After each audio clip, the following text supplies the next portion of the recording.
When you give up on that, when you realize that you've already done the calling, you've already done the asking, that's not the problem. You've asked, step 1 has happened, and step 2 has happened too.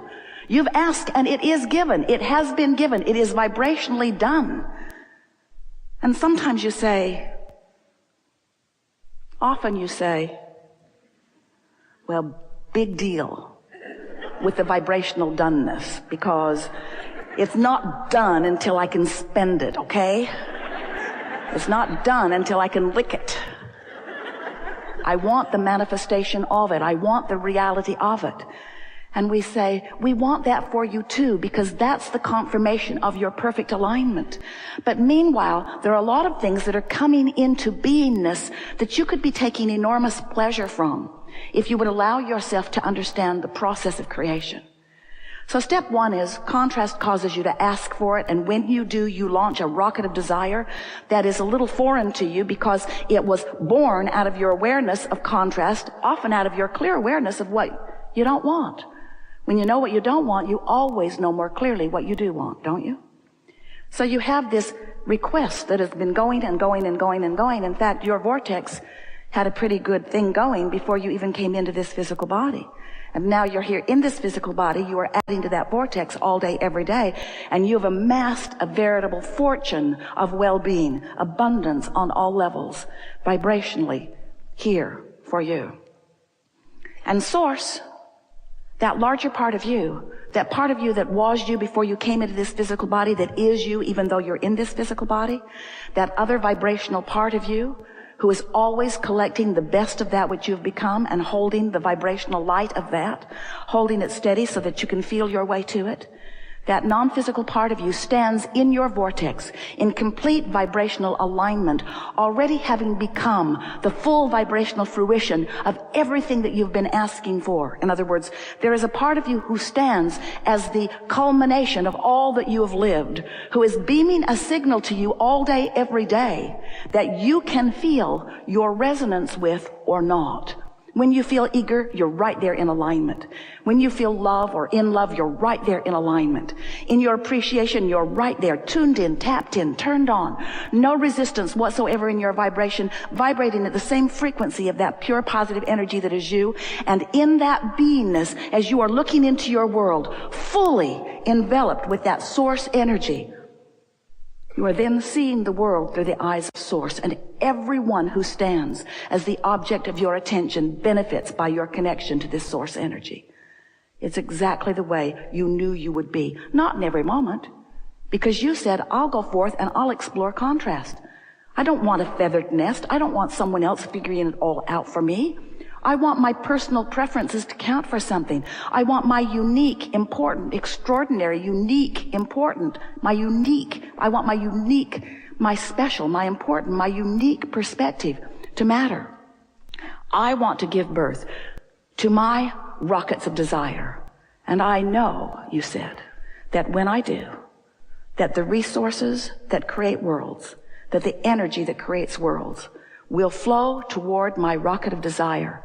And then you said, you knew so clearly, we're here to remind you again, I have but one thing to do. Once I've done the natural, inevitable, can't stop doing it all day, every day, launching of desire, and once Source has done what it always does, come into full vibrational alignment with what I've become part, then you said, my part will be the allowing part.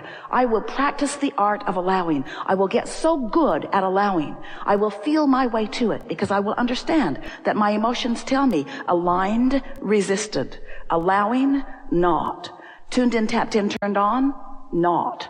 In other words, you can tell by the way you feel what your in this moment proximity is to the Source within you.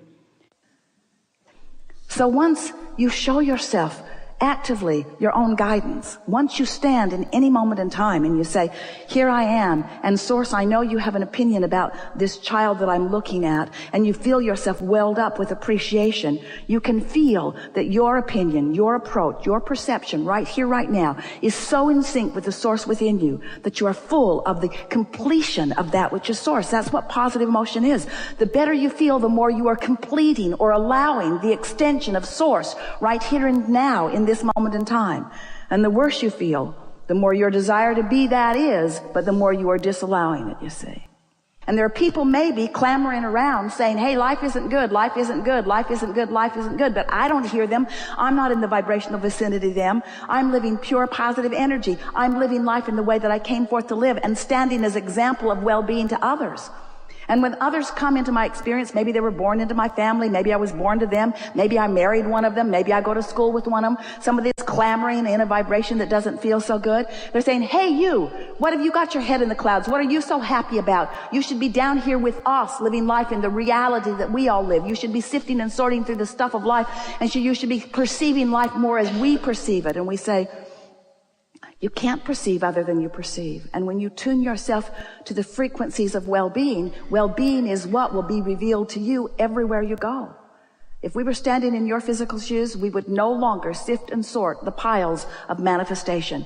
We would spend all of our conscious awareness in looking for the best feeling thought that we could find. We would tune ourselves constantly to the frequency that allows well-being. And we would stand as an example of that, so that when those who see us, they would understand that we are living the well-being that we have been talking about, teaching through the clarity of example as best you can. And you never get it done. You never get it done, and you cannot get it wrong. And the reason that you cannot get it wrong is because it is never done. So let's say you're standing in a place and you don't feel so good. And with good reason. Something happened. You looked at it. It hurt your feelings. You're out of whack. The very fact that you can feel negative emotion means there is a love right now that you are denying.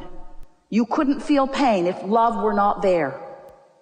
Don't you like knowing that? If there were not love that is more right for you and more available to you, you would never feel loneliness. Loneliness only exists because you're denying yourself the alignment with what you want.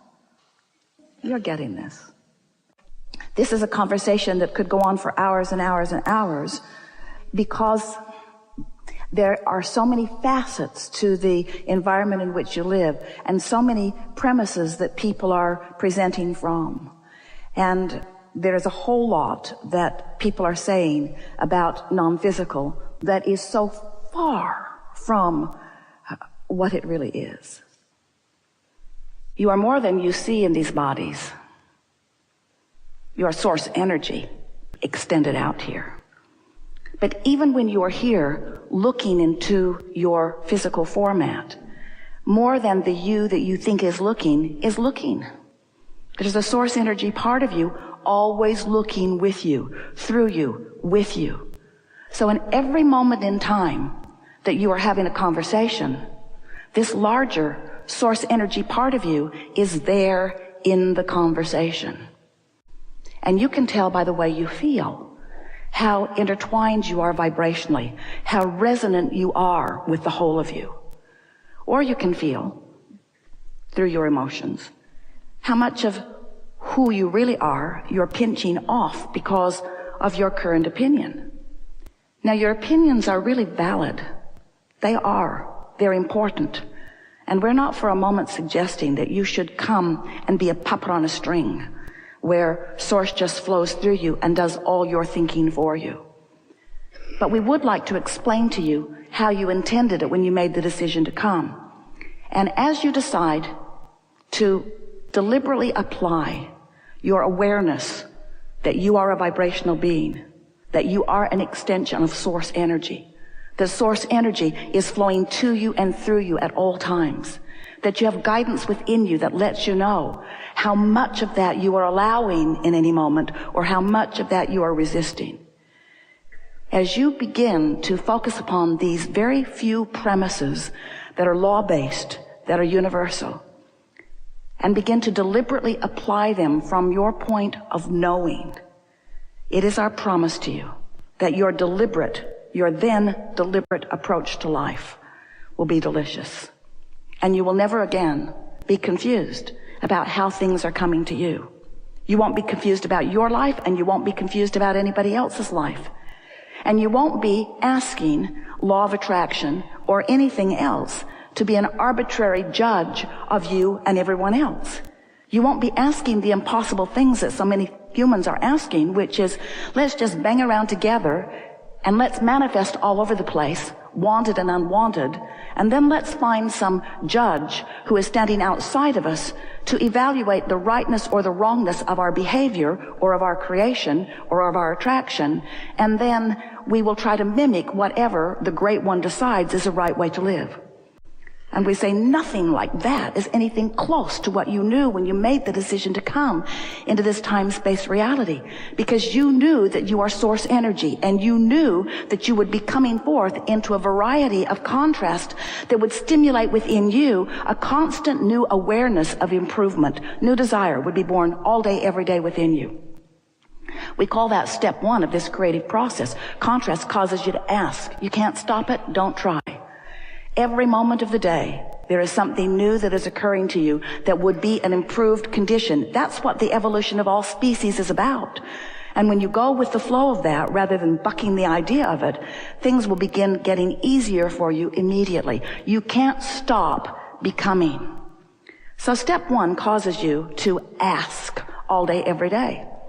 When you get into a sleeping room that does not have enough closets, it makes you ask for more closets. Now, they're not going to show up today, not in most cases, but your asking puts that request into what we are calling a vibrational reality. This vibrational reality, this vortex of vibration. Our human friends sometimes do not like our depiction of this vibrational reality because it's vibrational, and unless you are in the frequency of it, you can't translate it into reality. It's a vibrational reality, so it's a future manifestation for you. And we love you very much, but you are rather, we love you very much, impatient. We love you very much about those future manifestations. You sort of kind of want things that you want, and you want them now. Because in many cases, the reason you want them is because you believe you will feel better in the having of it. In other words, if I had that now, then I would feel good. But since I don't have it, I don't feel so good, and I'm justified in not feeling so good because I don't have this thing that I want. And so I'm going to stand in this place of not feeling so good because I want that thing that I do not have, and I think that someone should make it available to me, even though I'm offering a vibration that prevents it from coming to me. Someone should call someone. Someone should call someone. There should be someone somewhere powerful enough to make it all right for me, even though I'm offering a vibration that prevents it from coming. Still, someone should call someone. There are a lot of realities that are being lived in this physical time-space reality, and there are not two of you who are perceiving identically. So what humans are commonly doing with each other is that you yearn so much, you do. You yearn for someone to understand your perspective. And we want you to cut that out, because very often you are training yourself away from your own guidance system. You're training yourself away from your own expansion. And the more life causes you to expand, and the more you train yourself away from that expansion, the more uncomfortable you feel. And so, let us say this to you. We have never seen any of you pick up anything that has been written, created, produced by any other human that was in every case a perfect vibrational match to you and what's in your vortex. That isn't the premise that you came forth into this physical body. You didn't say, I'll go forth and I'll find the right path, and I'll get with the right pack, and we'll travel in the right circles, and we'll say and do the right things. That isn't what you said. You said, I'll go forth and I'll mix it up, and I will come to my individual awarenesses, because you have become who you've become before you came into this physical body. There was already plenty in your vortex that lets you know who you are. You are a lover. You were when you got here. And the first day that you found a reason to hate someone, you felt the discord of that hate. Because the source within you, no matter how justified you think you are in the pushing against of that injustice or that thing that you did not want to see, the source within you will not join you in that hatred, you see.